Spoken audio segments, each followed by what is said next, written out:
के तपाईहरुलाई थाहा छ इंग्लिश फुटबलको 126 वर्षको इतिहासमा अहिलेसम्म 24 वटा टिमले मात्र लीग टाइटल जित्न सफल भएका छन्। कुन टिमले कतिचोटी लीग टाइटल जित्यो हामी यो भिडियोमा हेर्ने नै छौं। भिडियोलाई लास्टसम्म हेरिदिनु होला। भिडियोको लास्टमा एउटा क्वेशन पनि छ तपाईहरुको लागि।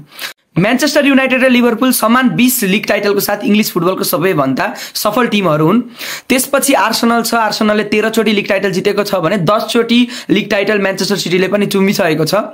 एभर्टन र एस्टन भिलाले क्रमशः 9 र 7 चोटी लीग टाइटल जितिसके भने चेल्सी र सन्डरल्यान्डले समान 6 चोटी, न्यूकासल युनाइटेड र शेफिल्ड वेडनेसडेले समान 4 चोटी इंग्लिश लीग टाइटल जितिसकेका छन्।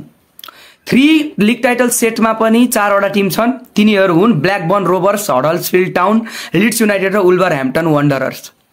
बर्नली, डर्बी काउन्टी, पोर्ट्समथ, प्रेस्टनले पनि 2-2 चोटी लीग टाइटल जितिसकेका छन् भने Ipswich Town, Leicester City, Nottingham Forest, Sheffield United, West Bromwich अल्बियनले मात्र 1 चोटी इंग्लिश लीग टाइटल जितेका छन्। अब क्वेशन यस प्रकार छ, टोटनहाम हटस्परले अहिलेसम्म कतिवटा इंग्लिश फर्स्ट डिभिजन टाइटल जितेको छ? कमेन्ट गर्नु होला। इंग्लिश प्रिमियर लिगमा कुन टिमलाई सपोर्ट गर्नुहुन्छ त्यो पनि कमेन्ट गर्नु होला।